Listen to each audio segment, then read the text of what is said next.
Je crois que Daniel voulait ajouter quelque chose là-dessus. Merci. Ce qui me semble, c'est que la question que vous posiez, madame, est tout à fait fondamentale. Celle de savoir quel type d'accueil dans un public plus large, d'enseignants, de parents, de responsables administratifs, d'inspecteurs, etc., des pratiques comme celles qui ont été présentées ici sont communément admises, communément recevables. Je crois qu'on a besoin aujourd'hui, compte tenu du fait que toutes ces pratiques sont maintenant assez solidement étayées en termes d'apport d'apprentissage effectif, soit d'apprentissage de contenu particulier, soit d'apprentissage réflexif sur des modes d'apprentissage, soit de développement d'attitudes particulières qui paraissent souhaitables officiellement dans le discours des programmes, mais tout cela n'est en général pas véritablement curricularisé, si j'ose dire, ne fait pas l'objet véritablement de descriptifs dans des curricula. Je crois que ce qu'il y a à faire maintenant, c'est que l'ensemble de ces propositions et de ces pratiques puissent être à chaque fois réécrites en termes de ça couvre ou ça peut couvrir tel aspect du programme, ou ça ajoute tel élément à un programme, mais faire en sorte que la négociation avec en quelque sorte les circuits institutionnels et les acteurs institutionnels eux-mêmes puissent porter sur la compatibilité entre des pratiques et des principes qui ont été maintenant suffisamment mis à l'épreuve, et puis ce que sont les objectifs du système éducatif. Il me semble moi, tout à fait significatif que tous les gens qui sont à cette table ici soient des représentants d'associations, et pour l'essentiel de petites associations. On n'a pas la PLV ici. On n'a pas de représentants institutionnels. Je crois que les mouvements qui se font actuellement, qui sont portés par un discours de type politiquement correct, se heurtent incontestablement à tout ce qui peut devenir inscriptible, écrivable dans les programmes. On est en ce moment dans une période de révision du socle commun de compétences, de connaissances, etc. et de culture. On est dans la réécriture des programmes disciplinaires. Comment est-ce qu'un certain nombre de propositions qui existent, qui ont été testées et qui sont compatibles avec les programmes, peuvent effectivement être intégrées. Je crois que c'est aussi la question indirectement de la formation des enseignants. Dans la mise en place actuellement des écoles supérieures de professorat et d'éducation, on voit, et Michel le signalait tout de suite de nouveau, qu'il n'est pas très facile de s'introduire dans des logiques qui restent des logiques très fortement disciplinaires et cloisonnées comme telles. Les associations elles-mêmes, je crois que la plupart d'entre nous, ils sont prêts, sont tout à fait disposés à intervenir à la demande en quelque sorte pour des sensibilisations, des aides à la formation, des journées d'études, etc. Il y a des exemples comme le programme signalé Barbara de mise en place de diplômes universitaires, c'est tout à fait à signaler et à souligner. Mais on est vraiment dans une période charnière où le virage, si je peux mélanger un petit peu les métaphores, le virage ne devrait pas être raté, mais pour l'instant on ne voit pas énormément d'ouverture, sauf du côté d'instances qui, Gaël me pardonnera, sont elles-mêmes un petit peu marginales, comme la DGLF et la DGLF. On a des instances justement de mise en relation, de mise en liaison de ministère, de propositions transversales concernant les langues, et qui ont, off-record, qui ont sans doute du mal à se faire entendre de façon forte par les véritables décideurs des programmes institutionnels. Je crois qu'on est sur ce terrain-là actuellement, on a besoin d'un effort collectif,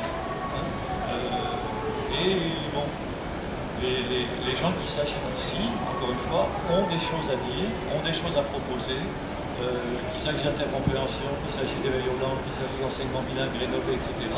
Tout ça bouge en dehors de France actuellement fortement. On a vu avec l'indicateur européen des langues qu'on était parfois dans le dernier wagon. Sur des thématiques de ce genre aussi, il serait dommage qu'on ne soit pas, d'une manière ou d'une autre, plus près de la locomotive. Oui, mais restons confiants, comme l'a dit Xavier Nord tout à l'heure, la loi du 8 juillet implique également de de proposer une initiation à la diversité linguistique aux élèves. Donc on espère qu'on est sur le bon chemin. Et par ailleurs, l'aménagement des rythmes éducatifs a permis à ces associations quand même d'entrer dans les classes d'une langue à l'autre, et qui dit langue anime des ateliers dans ce cadre-là. Peut-être elles en parleront tout à l'heure, mais je voudrais prendre enfin la question de monsieur qui essaye... Merci. Alors, je suis norvégien, je suis aussi traducteur-interprète à Gaël. J'aimerais savoir si vous connaissez l'exemple de la Norvège pour l'éducation nationale norvégienne. Parce que ça fait déjà 10-12 ans, nous avons intégré dans le système de l'éducation nationale la notion d'enseignement obligatoire de la langue maternelle pour tous les enfants. C'est-à-dire que c'est dans un souci, comme vous l'avez commenté tout à l'heure, d'intégrer les parents des enfants dans l'enseignement scolaire. Et l'école locale et la maternelle a l'obligation d'enseigner à tous les enfants leur langue maternelle. C'est-à-dire que les écoles vont avoir les moyens nécessaires, c'est-à-dire que nous payons de l'ordre de 20 à 30 euros de l'heure, selon les cas, pour que les parents viennent à l'école enseigner leurs enfants leur langue maternelle. C'est-à-dire que ça ne se passe pas à la maison, mais nous les faisons carrément venir à l'école, à la maternelle, à la crèche, pas à la crèche, mais à la maternelle, et dans l'école, toutes les semaines, 2 à 4 heures d'enseignement obligatoire de la langue maternelle, de la langue maternelle. Merci pour cette intervention intéressante. Oui, si je peux. Alors, on va vous donner le micro. Il existe en France quand même les ELCO, les enseignements des langues et des cultures d'origine, en arabe, je sais que ça existait à une époque en cerveau froid, alors c'est peut-être à la marge, mais ça existe à un niveau quand même dans l'éducation nationale. Oui. Qui veut dire quelque chose sur les ELCO? Oui, Barbara. Je pense que les ELCO, c'est quand même pas exactement le but de l'éducation. C'est pas une éducation plurilinguiste, les ELCO. Ça renvoie les enfants à leurs origines, alors que ces enfants-là ont toutes leurs origines en France. Et je pense que l'enseignement d'une langue d'origine des parents a de sens seulement si on intègre d'autres enfants. C'est-à-dire si on fait un enseignement de l'arabe pour tous les enfants d'autres origines, mais pas parce que les enfants arabes par-ci, arabophones par-ci, portugais par-là, et on sait très bien que les enfants n'aiment pas aller en ELCO parce qu'en plus c'est en dehors du temps scolaire. Je crois que on doit souligner, je rejoins votre commentaire, madame, l'action notamment des CASNAV actuellement, ça dépend peut-être des possibilités locales. Mais je pense à tout le travail que fait le CASNAV de Paris ou d'autres CASNAV, Besançon et autres, qui sont véritablement des lieux où actuellement, du fait des responsabilités, disons, étendues et sans doute trop étendues qui ont été données au CASNAV, nous sont amenés à toucher à toutes ces questions, pas simplement dans une perspective ELCO, mais dans une perspective plus large d'ouverture au plurilinguisme. Je crois qu'il faut véritablement le souligner, c'est un des points d'entrée sur lesquels jouer, mais qui, hélas, n'est pas toujours suffisamment reconnu dans les établissements scolaires eux-mêmes, par les chefs d'établissement, dans le type d'action qu'ils peuvent avoir, et qui n'ont pas toujours les moyens véritablement de mener leur programme de manière efficace.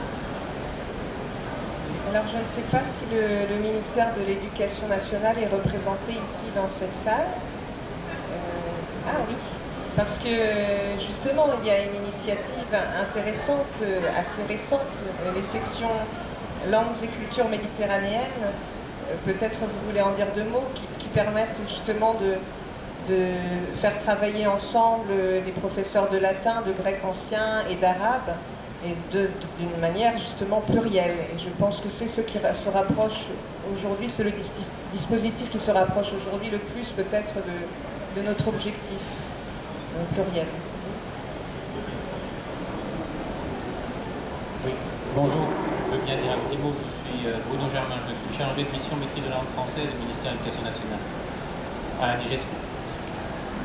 Il existe un certain nombre, alors pour répondre à certaines de vos interrogations que j'entendais ici ou là, il existe un certain nombre d'expérimentations qui sont en cours considérant que probablement depuis quelques années, il y a un changement de cap. En fait, c'est un petit peu comme ça qu'il faut le voir. C'est-à-dire qu'il y a une volonté, elle commence à s'exprimer, donc elle commence à apparaître dans certains textes officiels, mais sur le terrain, ça n'est pas vraiment en œuvre.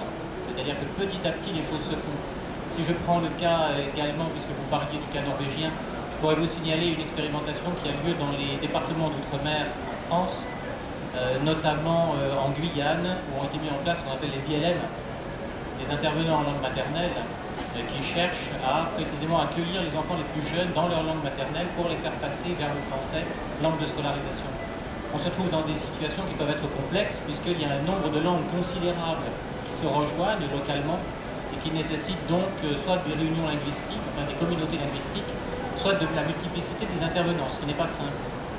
Et donc tout ceci, et pour répondre à une autre question d'une dame qui était par là-bas, est évalué en ce moment. C'est-à-dire qu'en même temps on fait, mais en même temps on évalue les résultats pour voir quelles seraient les pistes qui seraient les plus prometteuses, en sachant que tout ça, et c'est toujours la même affaire, est extrêmement coûteux. C'est extrêmement coûteux parce que ça veut dire de recruter des personnels qui sont non seulement capables d'agir sur le terrain, mais également leurs formateurs, c'est-à-dire leur encadrement. Donc il y a un mouvement général. Vous parliez tout à l'heure des SP, c'est vrai que selon les ressources locales, les SP sont susceptibles de faire des propositions, mais encore une fois, on n'a pas nécessairement un personnel qui peut le faire dans toutes les écoles de formation.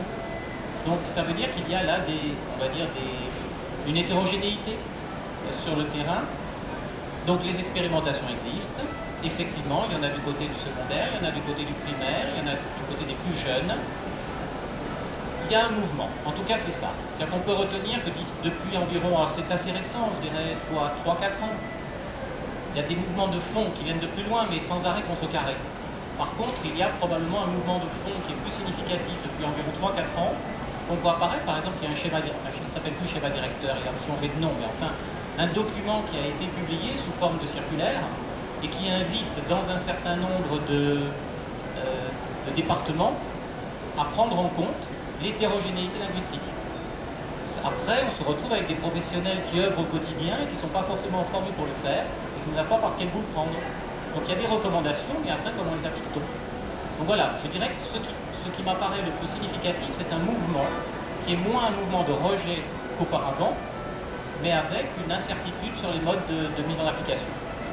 Voilà. Donc des expérimentations diverses. Merci de cette intervention de la part de l'Éducation nationale. Merci Bruno Germain. Des réactions peut-être autour de moi? Oui.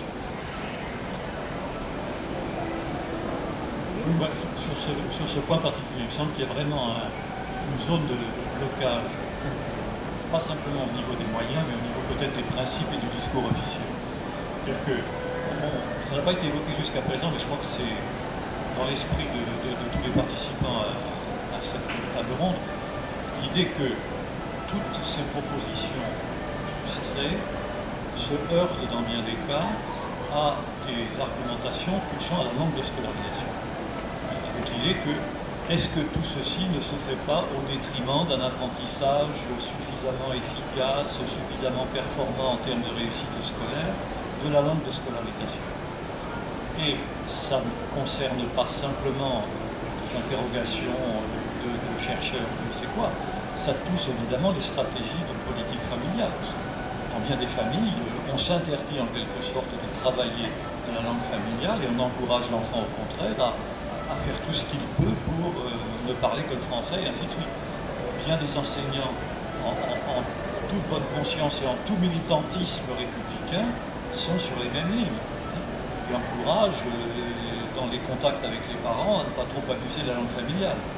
L'institution politique, dans certains cas, a été sur les mêmes positions. On a vu des propositions de loi concernant, à la limite, la délinquance des jeunes, qui laissaient entendre que non seulement la réussite scolaire était compromise s'il y avait de la langue familiale, mais qu'éventuellement on allait fabriquer des délinquants. Donc je crois que tout ça demande à réflexion aussi. Il me semble qu'indépendamment des moyens, il faudrait vraiment une parole officielle forte disant qu'il n'y a pas incompatibilité entre le travail sur la pluralité, le travail sur la diversité et un bon apprentissage de la scolarisation et une réussite dans tout ce que la langue de scolarisation apporte en termes d'instruction et d'éducation en général. Alors je crois que c'est une étape supplémentaire à franchir. Sinon on en reste à une espèce de, encore une fois, de discours politiquement correct, du genre il faut aider les familles, etc. Mais ça ne va pas beaucoup plus loin, sauf pour les expériences ponctuelles que vous évoquiez et qui ont été mentionnées. Si je peux dire un petit mot à ce moment précis du départ. Pierre Martinez, l'Université Paris 8. J'ai été longtemps formateur et même créateur d'un site ficelle. Aux Antilles, justement. Il y a 30 ans, la problématique était déjà là, très complexe. Les différentes interventions qu'on a eues montrent qu'il faut prendre chaque élément l'un après l'autre. Et que c'est la synthèse qui est difficile à faire. Les paramètres économiques, les paramètres politiques, les paramètres psychosociaux. Mais si je m'en tiens à un point, par exemple, celui des langues, au point de vue linguistique, j'aurais aimé vous demander très modestement comment vous opérationnalisez à peu près la vision que vous avez, de la présentation des langues dans les familles, Nelkos vient de toucher un petit peu, et deuxièmement, les langues dans le matériel pédagogique. Vous parlez du chinois, ça n'existe pas. Les familles ne parlent pas le mandarin, elles parlent autre chose, peut-être aussi le mandarin. On a évoqué l'arabe. Vous avez, dans les ELCO, il y a 30 ans, eu des instituteurs qui venaient de Tunisie et qui enseignaient à des enfants algériens. Et quand les enfants rentraient à la maison, les parents leur disaient « c'est pas comme ça qu'on parle ». C'est pas du tunisien que tu peux parler. La construction identitaire ne pouvait pas se faire sur des a priori, sur des stéréotypes traduits, inscrits dans les matériaux. Donc, encore une fois, ce que je voudrais souligner, c'est la prise en compte du système global. L'institution n'est pas complètement fautive. Il y a 30 ans, l'implantation du créole en Guadeloupe a été largement confrontée à des mouvements de population. Nos enfants n'apprendront pas le créole à la maison. Le créole, c'est notre langue, c'est langue en nous. Les gens disaient même pas toi en nous. Ça veut dire qu'ils ne le voyaient même pas comme nous. Mais c'est à nous, et l'école ne va pas nous prendre ça. Vous êtes complètement dans le conflit, malgré la bien-pensance, les bonnes intentions de base. Je répète, ma question c'est quelle opérationnalisation, même sur un point bien précis, celui de la langue. Ça appelle peut-être une petite réponse. Bien, je pense que tous les intervenants peuvent répondre. Qui souhaite répondre? Je n'ai pas entendu vraiment la question. Tu as baissé la voix et il y a un moment de...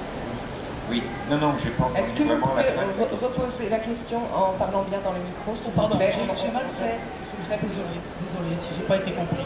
Non, c'est une question de niveau auditif. Oui, bien sûr. La question est simplement comment opérationnaliser, comment en venir à des choses concrètes dans des problématiques très différentes. Il y a une problématique qui est interculturelle. Ça peut être l'éveil, effectivement, le sentiment de la différence et de l'altérité. Mais ça peut être aussi une construction identitaire basée sur la langue de la famille. Et la langue de la famille, je répète, on l'identifie mal. On ne sait pas quelle elle est. Il y a plusieurs arabes. Et peut-être qu'on est kabylophobe. Ça me semblerait poser un grave problème, ça aussi.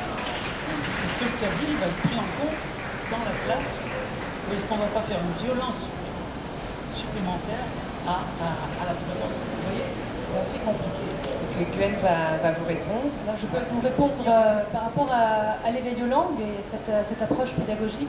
L'éveil aux langues propose dans les ateliers de travailler autour d'une multitude de langues.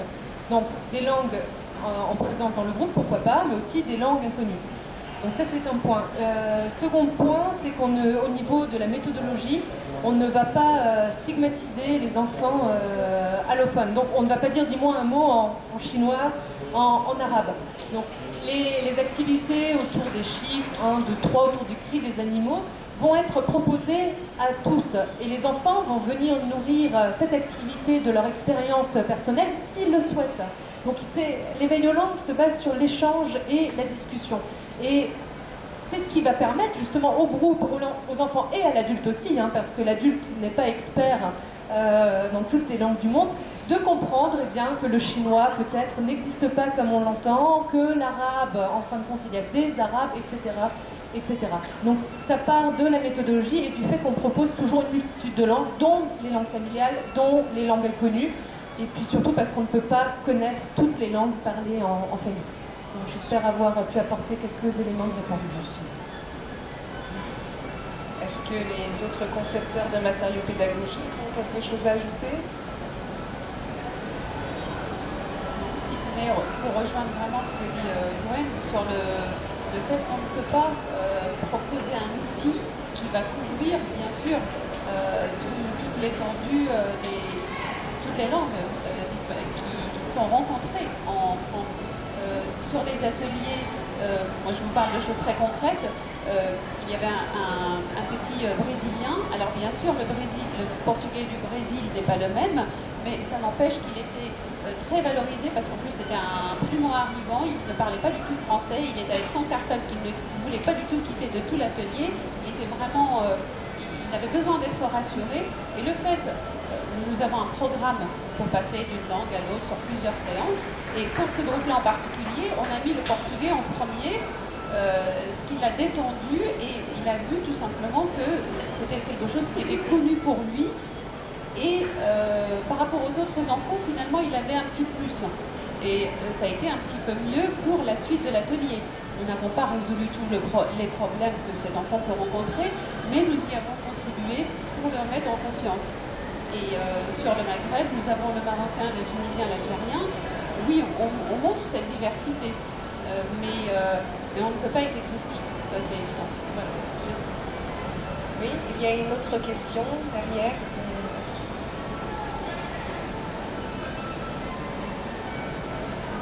Yves Le Tournel, attaché de coopération à l'ambassade à Londres. Donc c'est simplement pour vous donner rapidement l'exemple britannique. Il y a plus de 220 langues parlées sur Londres et le Grand Londres. Et je visite des écoles chaque semaine. Il y a beaucoup de Pakistanais et d'Indiens à Londres dans les écoles. Et je visite ce qu'on appelle les tasters, c'est-à-dire, comment dire, un peu éveil aux langues finalement. Donc le tamoul, enfin il y a beaucoup de langues en Inde. Les langues du Pakistan, certaines langues de l'Afghanistan, enfin ils ont des bassins de population un peu différents des nôtres. Et je comprends l'importance disons, du lien social entre les enfants. Parce que c'est très gratifiant, vous avez dit valoriser, mais je dirais gratifiant. C'est très gratifiant pour un enfant qui vient d'arriver de voir son espace culturel et linguistique valorisé, même si ce n'est pas exactement la langue qui est la sienne. Donc je crois que c'est très difficile, en Angleterre, très difficile d'évaluer l'impact en termes linguistiques. Il faut penser à la suite. Qu'est-ce qui va se passer après? Est-ce qu'ils vont continuer cette langue?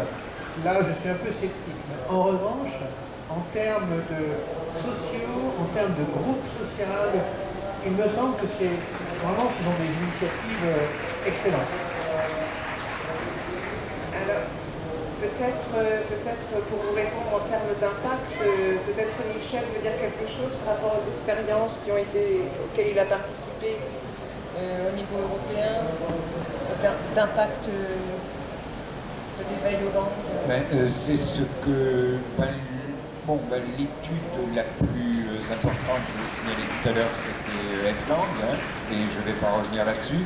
Ceci dit, il y a beaucoup d'études ponctuelles qui se font, et beaucoup plus que je crois, on ne le sait habituellement.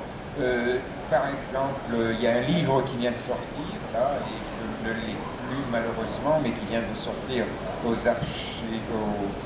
éditions des archives contemporaines, et je vois Daniel qui plonge la main dans son sac, et dont le titre, c'est pas une pub, ça l'est bien sûr, mais c'est aussi une réponse à la question qu'il vient de me poser, vers le plurilinguisme 20 ans après, qui a été composé à l'occasion d'un colloque du projet pluriel, qui est un projet de Pays de la Loire financé par la région, et vous trouverez donc vers le plurilinguisme 20 ans après, ça vient juste de sortir aux éditions des Archives contemporaines, et vous trouverez là-dedans de nombreuses expériences qui ont été faites dans des domaines de ceux que l'on vient de parler, dont on vient de parler, et qui ont à chaque fois une perspective aussi d'évaluation de ce qui se passe dans la classe, ou de ce qui se passe vis-à-vis des parents. Par exemple, bon, j'ai moi-même là-dedans un article dans lequel j'essaie de voir comment les parents réagissent à des activités de type éveil au langue. Donc, c'est en mouvement, je veux dire. Hein. Et il y a ponctuellement des éléments d'évaluation qui ne sont pas forcément des grosses machines évaluatives, mais qui montrent qu'à chaque fois les choses, en effet, fonctionnent. C'était, je ne sais pas. Oui. Oui, donc nous n'avons plus que 5 minutes, donc je pense que je vais prendre une dernière question. Oui, monsieur. Merci de redonner la parole. Justement, vous avez dit tout à l'heure quelque chose. Est-ce que vous pouvez placer bien le micro en face? Voilà. Tout à l'heure, vous avez dit quelque chose de très important, c'est justement d'essayer d'éviter que les enfants rejettent la langue qui leur est enseignée, c'est-à-dire la langue principale, en notre cas le norvégien. C'est-à-dire qu'avant, on imposait à tous les élèves d'apprendre le norvégien dans un souci d'intégration dans la société norvégienne. On s'aperçoit qu'il y a à ce moment-là des phénomènes de frustration et de rejet, de non-respect non plus des parents. Et c'est dans ce souci de prendre en compte ces paramètres que l'on a mis en place ce dispositif.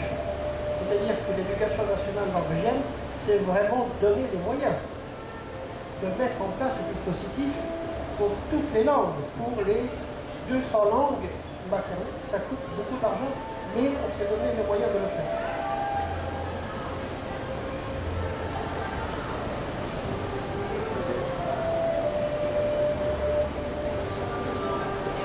Barbara? Oui, je trouve, c'est vrai que c'est un excellent, je sais très bien comment ça se passe en Norvège, et en France, on ne peut que rêver de cette acceptation, de ce respect des langues d'origine des enfants, encore une fois, des langues d'origine des parents des enfants, d'accord? Et afin que ces enfants puissent entrer harmonieusement et tranquillement dans la langue française, dans la langue du pays, il faut passer par la reconnaissance des langues des parents, des langues que parlent les enfants, que transmettent les parents aux enfants. Voilà, mais je pense que là, on manque sincèrement de volonté politique et de moyens financiers en France. Et là, je suis sincèrement désespérée, je ne pense pas qu'on arrivera à achever ça. Oui, une dernière question. Merci. En fait, ce n'est pas une question, c'est plutôt une réaction à ce qui vient d'être dit donc, sur l'expérience norvégienne, consistant à accorder une place aux langues d'origine. Moi, je pense que tout est affaire de conception et par contre là, de modalité. En fait, ce que je vois comme conception à l'œuvre dans ce modèle-là, c'est le fait que on va quand même beaucoup mettre en avant les langues des familles, considérant que la langue commune, finalement passe après. Que ce qui prime, c'est d'abord la reconnaissance et l'acquisition de la langue familiale, et qu'une fois que cette langue familiale sera considérée comme acquise, on pourra passer à la langue commune. C'est bien évidemment pas du tout la conception qui prévaut dans le modèle français, parce que là, on essaie de tout mettre en œuvre pour favoriser l'acquisition de la langue commune pour ces enfants nouvellement arrivés en France, allophones, dans les derniers textes. On les met pendant 1 an dans des classes d'accueil, et au bout d'1 an, on considère, à tort ou à raison, je ne sais pas, on considère qu'ils ont suffisamment de français pour poursuivre une scolarité en français. Ce qui est visé là, c'est l'intégration à la communauté éducative et et plus tard l'intégration à la société française. Il y a deux projets, je pense. Il y a deux projets politiques qui sous-tendent ces modèles et qui s'opposent. On a, et là j'enfonce les portes ouvertes parce que je pense que tout le monde ici le sait très bien, on a d'un côté le modèle communautariste. On considère qu'un enfant qui arrive de tel pays fait partie d'une communauté, qu'il en fera partie jusqu'à la fin de ses jours. C'est le premier modèle. Et puis on a un modèle dit assimilationniste où on considère que cet enfant quotidienne doit faire partie d'une communauté qui est la communauté nationale. Et je crois que finalement la discussion est tourne autour de ça. Je ne suis absolument pas persuadée que le fait d'enseigner dans la langue de la famille favorise l'intégration de cet enfant. Je ne crois pas. Je pense qu'il y a bien d'autres choses qui font que cet enfant va avoir une scolarité réussie et que cet enfant va pouvoir, in fine, devenir un citoyen intégré à la société dans laquelle il s'enferme. D'accord. Alors nous allons répondre parce que visiblement il y a un malentendu. Ce n'est pas du tout l'esprit des approches plurielles que nous avons présentées tout à l'heure. Est-ce qu'il n'est pas question, alors je reprends peut-être la phrase de Barbara du début, un enfant n'apprend pas une langue, il apprend à parler. Et elle a vraiment insisté sur le fait qu'il ne faut pas faire de dichotomie entre les langues, de ne pas en valoriser une par rapport à une autre. Donc peut-être que quelqu'un veut réagir ou... Moi je veux bien, oui, si tu veux bien. Je crois que ce paradigme que tu nous as donné, le paradigme du communautarisme et le paradigme de l'intégration, dans les réflexions qui sont menées aujourd'hui, ce paradigme il est dépassé. C'est au contraire aider à mieux d'intégration par mieux de reconnaissance de l'identité de chacun. Et je ne sais pas s'il n'y a pas, je relance la parole à notre collègue norvégien, s'il n'y a pas un malentendu. On enseigne quand même le norvégien dans les écoles norvégiennes. Non? Oui. Seulement 4 heures par semaine, c'est ce que je savais en gros. Et le reste en norvégien, bien sûr. Je ne vois pas comment un pays pourrait se permettre de faire le contraire. Raison. Oui, l'idée des approches plurielles, c'est de mettre l'enfant en contact avec plusieurs langues simultanément. Alors, merci de votre enthousiasme et de votre intérêt. Malheureusement, nous ne pouvons pas poursuivre, donc je ne peux pas laisser Glenn compléter. Mais par contre, vous pouvez venir rencontrer les différents intervenants sur le stand, alors qu'on a appelé stand de la DGLFLF. En fait, il s'agit du stand du ministère de la Culture et de la Communication, qui est représenté par la DGLFLF. Et le I25. Pardon ? I25, merci, à l'emplacement I25. Et je voudrais aussi ajouter que sur notre stand, il y a également l'association APIC, Association pour la promotion de l'intercompréhension. Donc il n'est jamais trop tard pour se découvrir plurilingue. Et donc cette association propose un atelier pour les adultes à 17h d'intercompréhension entre langues romanes. Et on s'y amuse beaucoup, donc je vous conseille d'y aller. Et merci beaucoup d'avoir été nombreux à participer. Peut-être juste une dernière information. Qui dit langue animera un atelier sur sa dernière activité numérique Visa pour les langues, demain de 15h30 à 16h30 pour les enfants, les parents et les enseignants.